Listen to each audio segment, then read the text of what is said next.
अखंड विष्णु कार्य व्यासंदेन चराचरम तत्पदम दर्शितम येन तस्मै श्रीलक्ष्मीयै नमः।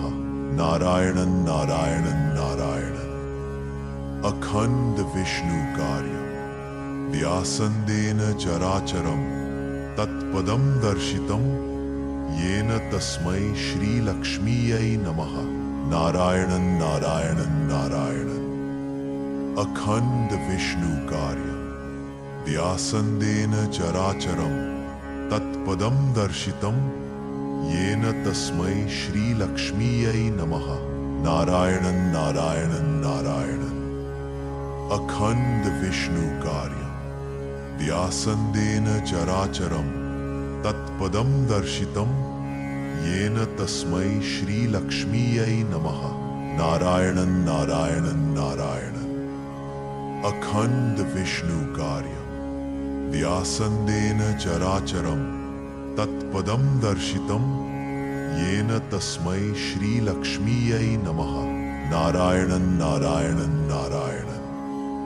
अखंड विष्णु कार्य व्यासंदेन चराचरम तत्पदम दर्शितम येन तस्मै श्रीलक्ष्मीयै नमः। नारायणं नारायणं नारायणं। अखंड विष्णु कार्य व्यासंदेन चराचरम तत्पदम दर्शितम येन तस्मै श्रीलक्ष्मीयै नमः। नारायणं नारायणं नारायणं। अखंड विष्णु कार्य व्यासंदेन चराचरम तत्पदम दर्शितम येन तस्मै श्रीलक्ष्मीयै नमः। नारायणं नारायणं नारायणं। अखंड विष्णु कार्य व्यासंदेन चराचरम तत्पदम दर्शितम येन तस्मै श्रीलक्ष्मीयै नमः। नारायणं नारायणं नारायणं। अखंड विष्णु कार्य व्यासंदेन चराचरम तत्पदम दर्शितम येन तस्मै श्रीलक्ष्मीयै नमः।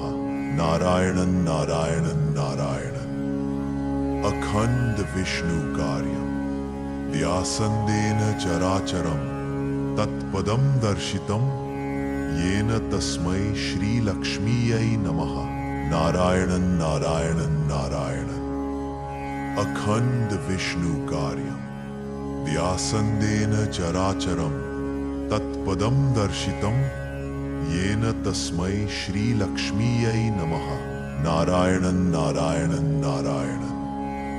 अखंड विष्णु कार्य व्यासंदेन चराचरम तत्पदम दर्शितम येन तस्मै श्रीलक्ष्मीयै नमः। नारायणं नारायणं नारायणं। अखंड विष्णु कार्य व्यासंदेन चराचरम तत्पदम दर्शितम येन तस्मै श्रीलक्ष्मीयै नमः। नारायणं नारायणं नारायणं। अखंड विष्णु कार्य व्यासंदेन चराचरम तत्पदम दर्शितम येन तस्मै श्रीलक्ष्मीयै नमः। नारायणं नारायणं नारायणं। अखंड विष्णु कार्य व्यासंदेन चराचरम तत्पदम दर्शितम येन तस्मै श्रीलक्ष्मीयै नमः। नारायणं नारायणं नारायणं। अखंड विष्णु कार्य व्यासंदेन चराचरम तत्पदम दर्शितम येन तस्मै श्रीलक्ष्मीयै नमः। नारायणं नारायणं नारायणं। अखंड विष्णु कार्य व्यासंदेन चराचरम तत्पदम दर्शितम येन तस्मै श्रीलक्ष्मीयै नमः। नारायणं नारायणं नारायणं। अखंड विष्णु कार्य व्यासंदेन चराचरम तत्पदम दर्शितम येन तस्मै श्रीलक्ष्मीयै नमः। नारायणं नारायणं नारायणं। अखंड विष्णु कार्य व्यासंदेन चराचरम तत्पदम दर्शितम येन तस्मै श्रीलक्ष्मीयै नमः। नारायणं नारायणं नारायणम्। अखंड विष्णु कार्यम् व्यासन्देन चराचरं तत्पदं दर्शितं येन तस्मै श्रीलक्ष्मीयै नमः। नारायणं नारायणं नारायणम्। अखंड विष्णु कार्यम् व्यासन्देन चराचरं तत्पदं दर्शितं येन तस्मै श्रीलक्ष्मीयै नमः। नारायणं नारायणं नारायणम्। अखंड विष्णु कार्यम् व्यासन्देन चराचरं तत्पदं दर्शितं येन तस्मै श्रीलक्ष्मीयै नमः। नारायणं नारायणं नारायणम्। अखंड विष्णु कार्यम् व्यासन्देन चराचरं तत्पदं दर्शितं येन तस्मै श्रीलक्ष्मीयै नमः। नारायणं नारायणं नारायणम्।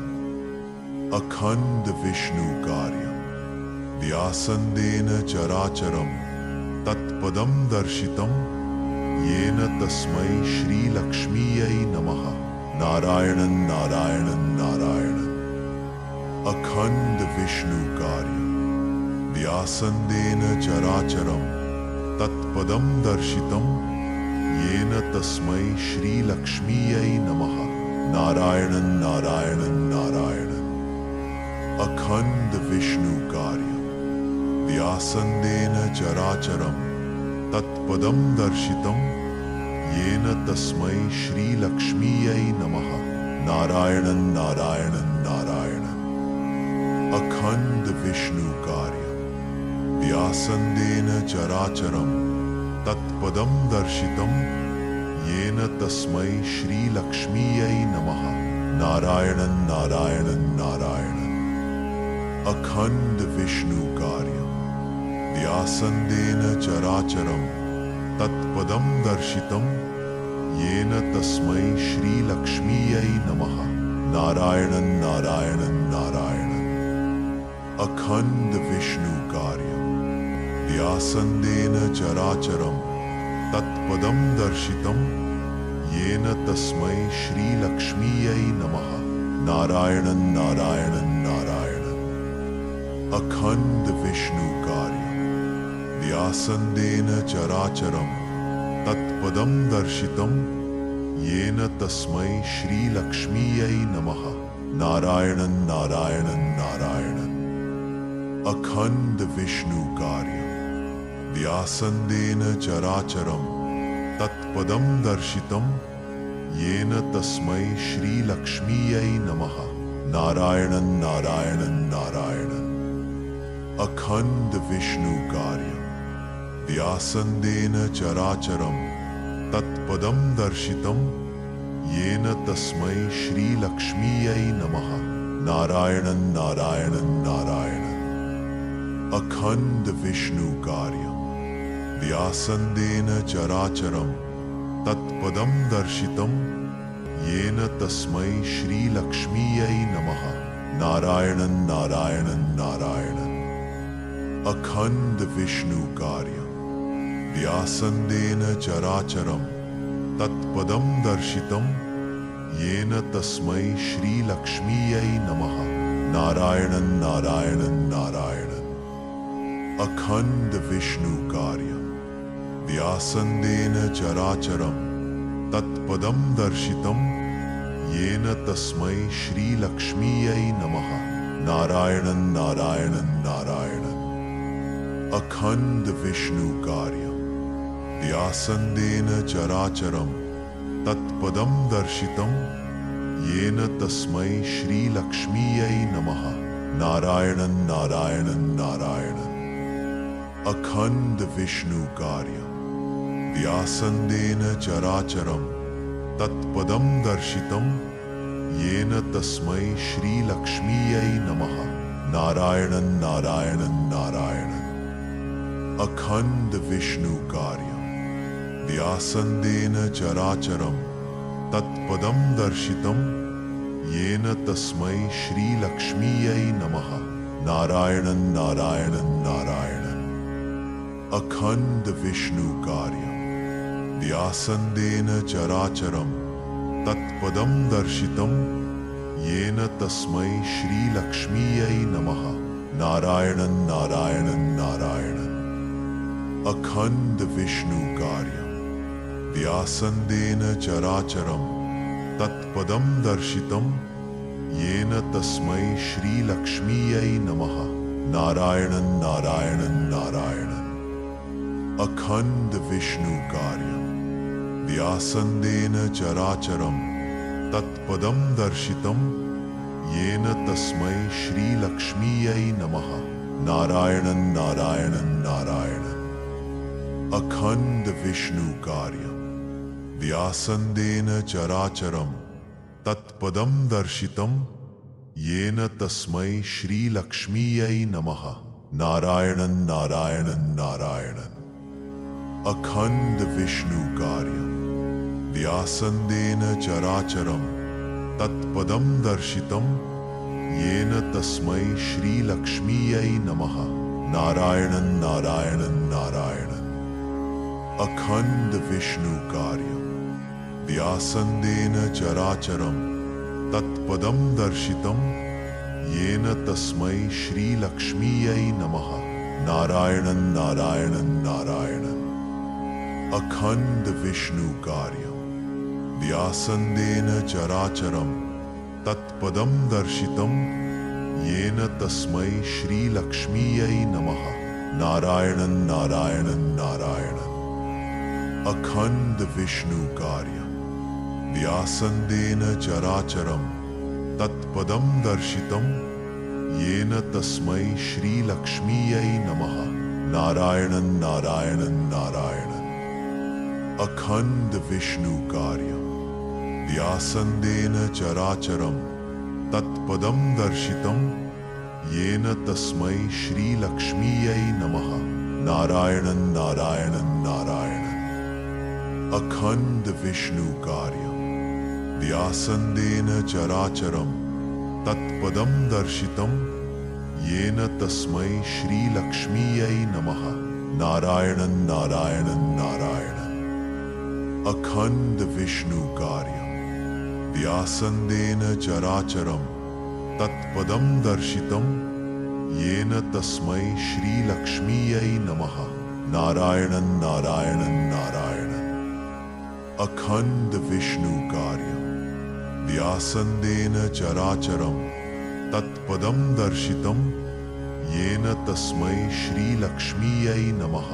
नारायणं नारायणं नारायणं अखंड विष्णु कार्यम व्यासंदेन चराचरम तत्पदम दर्शितम येन तस्मै श्री लक्ष्मीयै नमः। नारायणं नारायणं नारायणं अखंड विष्णु कार्यम व्यासंदेन चराचरम तत्पदम दर्शितम येन तस्मै श्री लक्ष्मीयै नमः।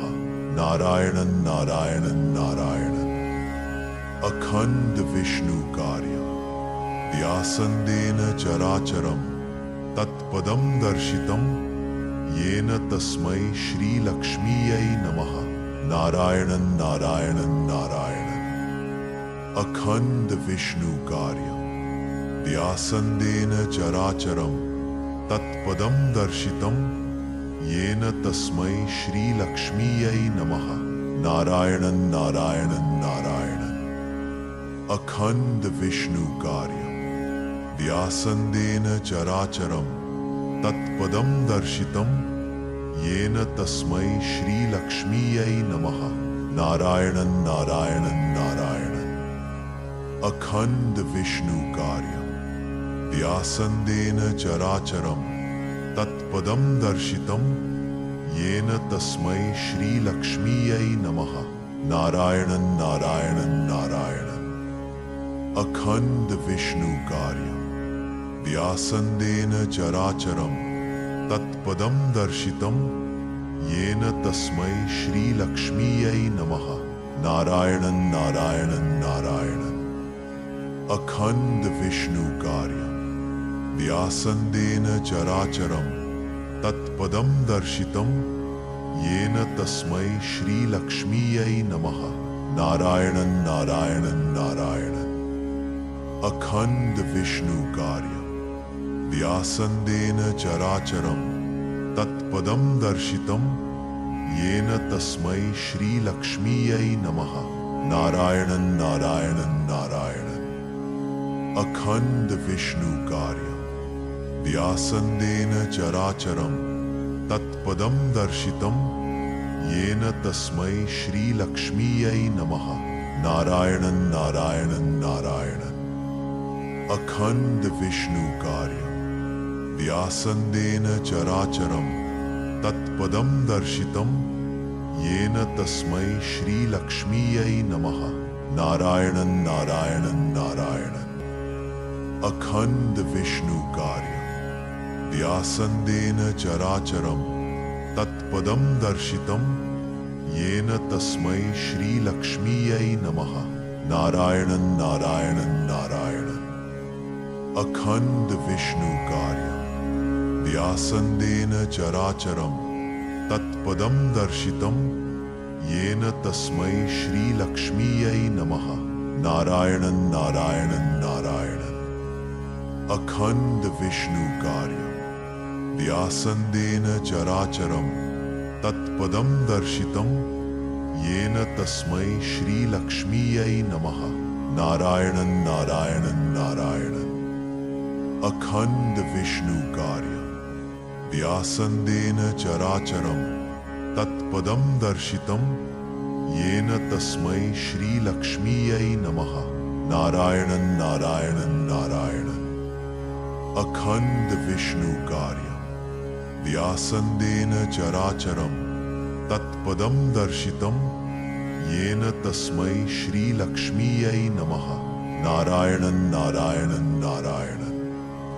अखंड विष्णु कार्य व्यासंदेन चराचरं तत्पदं दर्शितं येन तस्मै श्रीलक्ष्मीयै नमः। नारायणं नारायणं नारायणं। अखंड विष्णु कार्य व्यासंदेन चराचरं तत्पदं दर्शितं येन तस्मै श्रीलक्ष्मीयै नमः। नारायणं नारायणं नारायणं।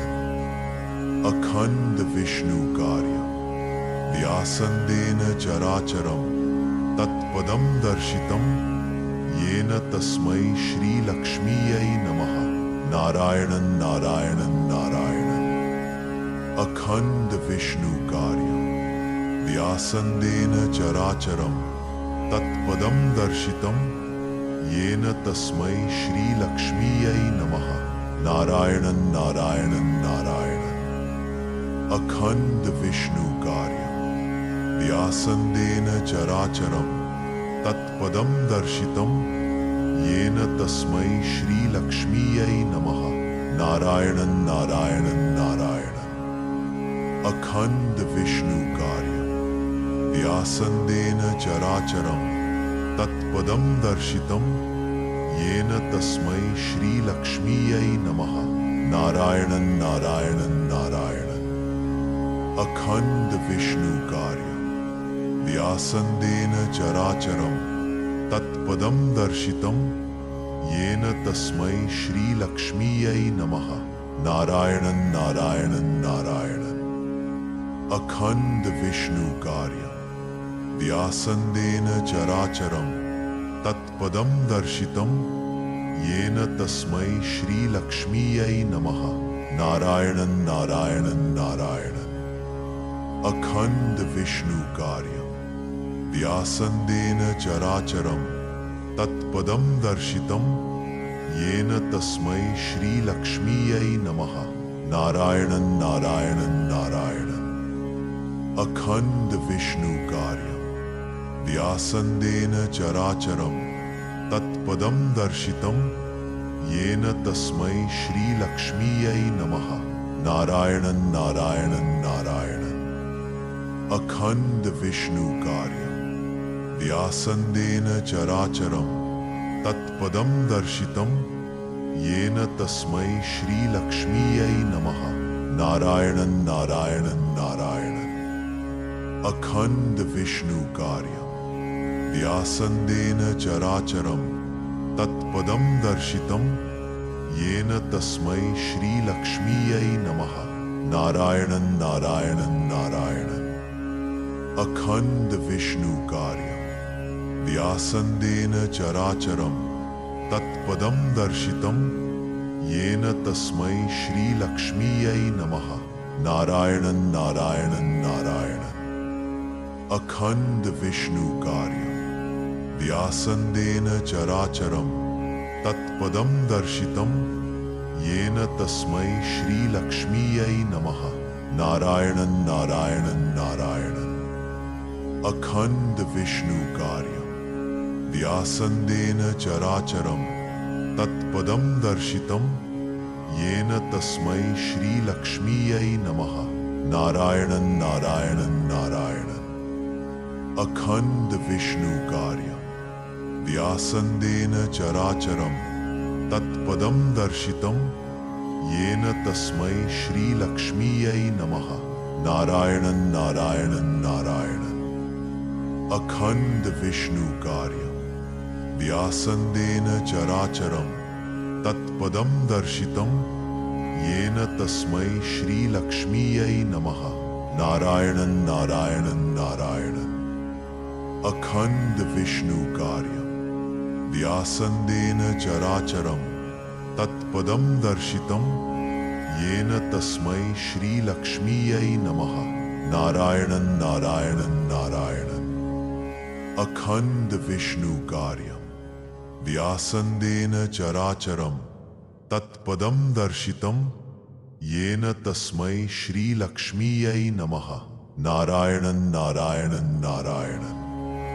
अखंड विष्णु कार्यम व्यासंदेन चराचरम तत्पदम दर्शितम येन तस्मै श्रीलक्ष्मीयै नमः। नारायणं नारायणं नारायणं।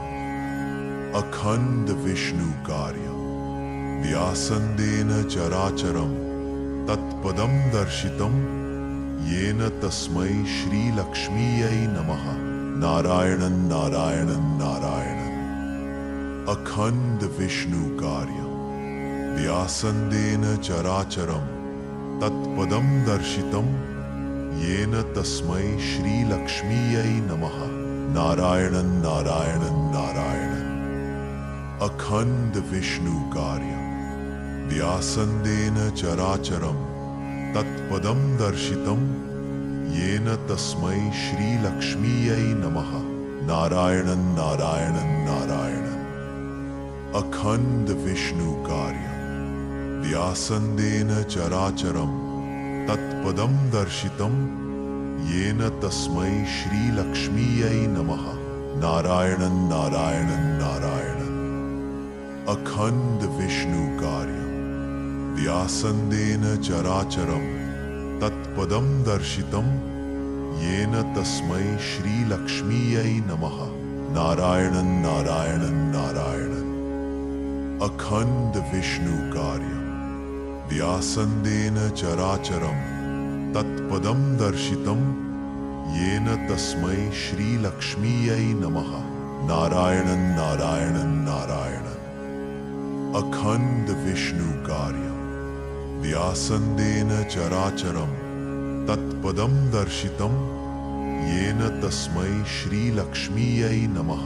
नारायणं नारायणं नारायणं।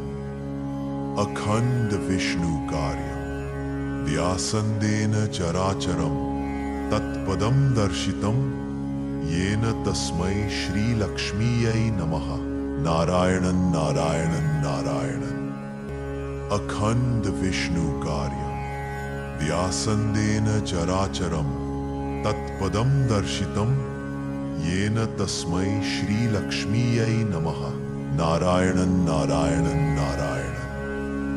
अखंड विष्णु कार्यम व्यासंदेन चराचरम तत्पदम दर्शितम येन तस्मै श्रीलक्ष्मीयै नमः।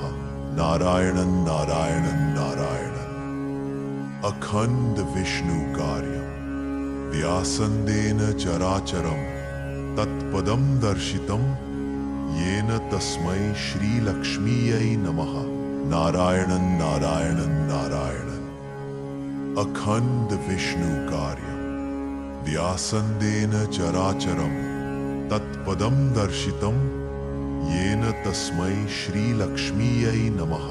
नारायणं नारायणं नारायणं। अखंड विष्णु कार्यं व्यासन्देन चराचरं तत्पदं दर्शितं येन तस्मै श्रीलक्ष्मीयै नमः। नारायणं नारायणं नारायणं। अखंड विष्णु कार्यं व्यासन्देन चराचरं तत्पदं दर्शितं येन तस्मै श्रीलक्ष्मीयै नमः। नारायणं नारायणं नारायणं। अखंड विष्णु कार्यं व्यासन्देन चराचरं तत्पदं दर्शितं येन तस्मै श्रीलक्ष्मीयै नमः। नारायणं नारायणं नारायणं। अखंड विष्णु कार्यं व्यासन्देन चराचरं तत्पदं दर्शितं येन तस्मै श्रीलक्ष्मीयै नमः। नारायणं नारायणं नारायणं। अखंड विष्णु कार्यं व्यासन्देन चराचरं तत्पदं दर्शितं येन तस्मै श्रीलक्ष्मीयै नमः। नारायणं नारायणं नारायणं। अखंड विष्णु कार्यं व्यासन्देन चराचरं तत्पदं दर्शितं येन तस्मै श्रीलक्ष्मीयै नमः। नारायणं नारायणं नारायणं। अखंड विष्णु कार्यं व्यासन्देन चराचरं तत्पदं दर्शितं येन तस्मै श्रीलक्ष्मीयै नमः। नारायणं नारायणं नारायणं। अखंड विष्णु कार्यं व्यासन्देन चराचरं तत्पदं दर्शितं येन तस्मै श्रीलक्ष्मीयै नमः। नारायणं नारायणं नारायणं। अखंड विष्णु कार्यं व्यासन्देन चराचरं तत्पदं दर्शितं येन तस्मै श्रीलक्ष्मीयै नमः। नारायणं नारायणं नारायणं।